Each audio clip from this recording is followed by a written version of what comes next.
Welcome friend. Today we're going to cut through this log here.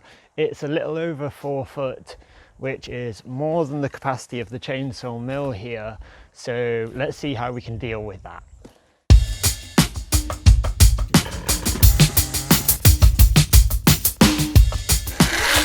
This is what remains of a massive black poplar hardwood tree. As you can see, it's been waiting its turn for milling for quite some time. It's been almost a year now. This does mean the bark comes off really easily though. It will be interesting to see what kind of spouting is inside, if any.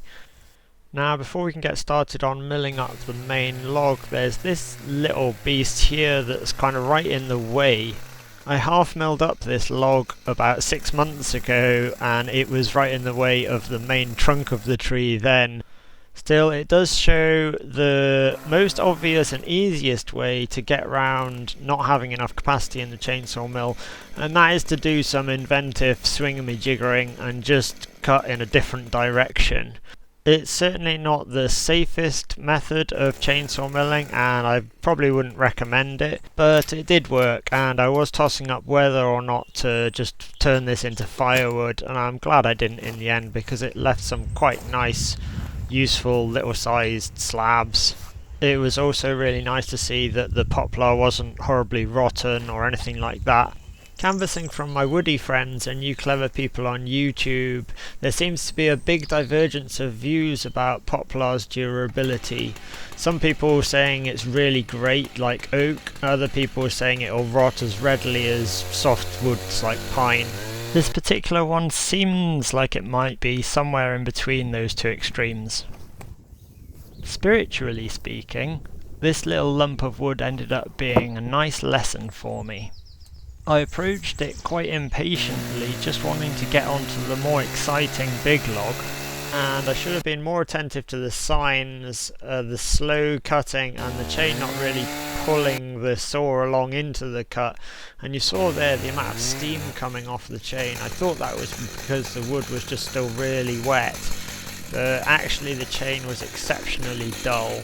I'm usually the first to stop even mid-slab and change the chain, but this was so small I just wanted to plough on, which was a mistake. The amount of fuel I used just on those few cuts verified that, and I really should have changed it earlier.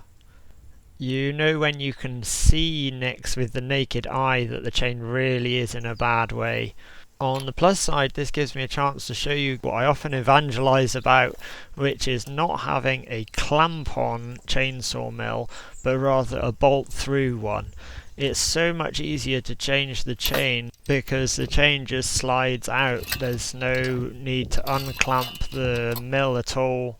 I personally like to sharpen the chains back at the workshop, not in the field, especially with ones this long. What I found with chainsaw milling is to get a good finish, the consistency of the tooth angle and the length of the tooth and the height of the raker is really crucial. So hand filing, you can actually muck these up quite quickly, especially if you're doing it in the field in ideal conditions. I tend not to hand file more than 4 or 5 times between proper grindings. Maybe that's just a reflection on my poor hand filing skill, but I found I can hand file standard crosscut chainsaws that aren't used for milling and get them cutting sharp and quickly very easily, but chainsaw milling's a different game.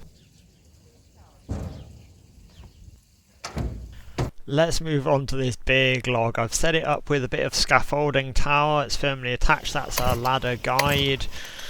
Let's get started.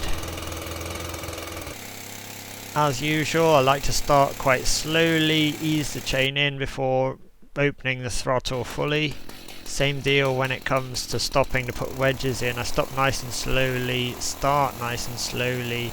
That way you don't get horrible grooves in the boards, it's just one nice continuous texture.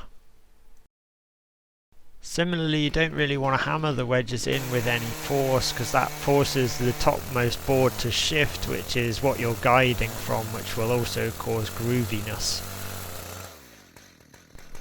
Alright, first one down, and we just about snuck in there with the capacity of the mill. It gets a lot wider as we go further down though.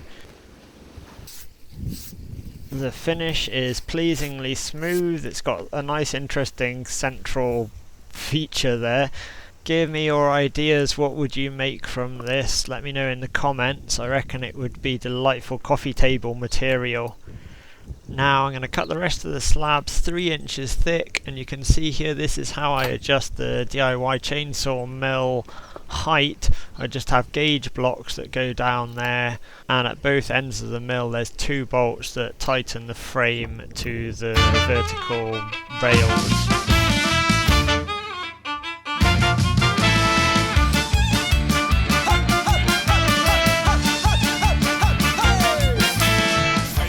Just snuck in there on the second one. The grain patterns are absolutely gorgeous.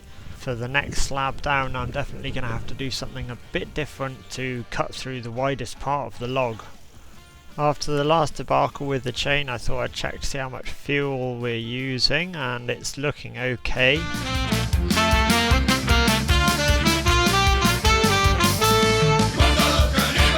Okay, that's it. We've reached crunch point. There's no going any further. It's totally wedged.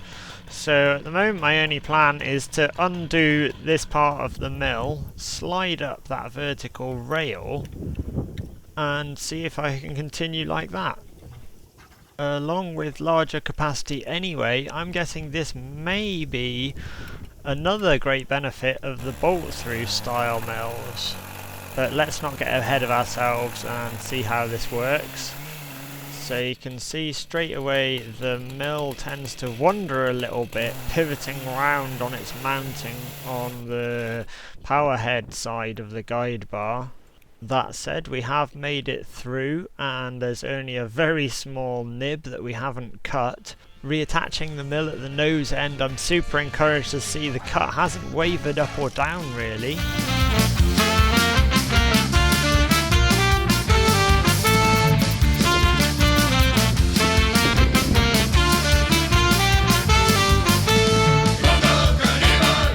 So I'm actually really surprised that inspecting it I can barely tell where the mill was detached at the nose end there. I was kind of expecting giant grooves and a really poor finish, but no. I'm guessing it would be feasibly possible to do this technique with the whole length of the log, but really I think it mainly works because most of the log is very well guided, and then it's only this end bit where it's already kind of found its direction, if you like, where the nose is free floating. The pivoting around of the mill in relation to the saw when it's unattached is somewhat disconcerting. It doesn't move much, but you certainly can't push on the mill to encourage the cut. I'm guessing some form of added bracket between the handle of the saw and the mill could be a useful addition in that regard. So this is actually working much better than I thought it was going to, and I'm feeling silly for putting this log off for so long now. Indirect tactics, efficiently applied, are inexhaustible as heaven and earth.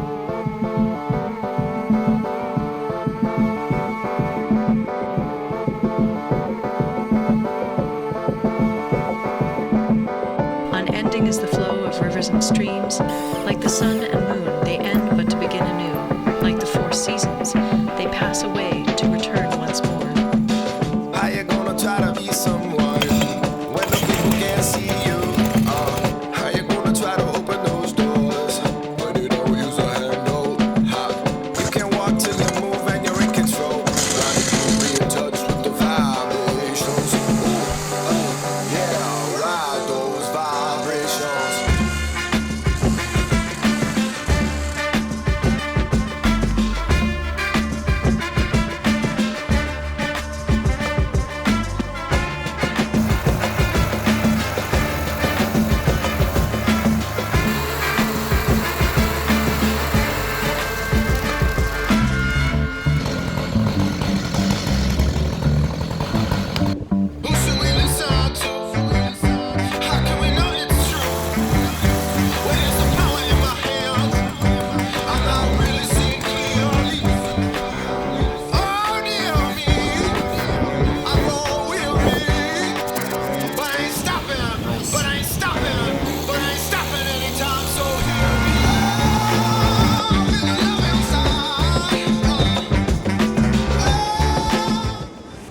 That worked well.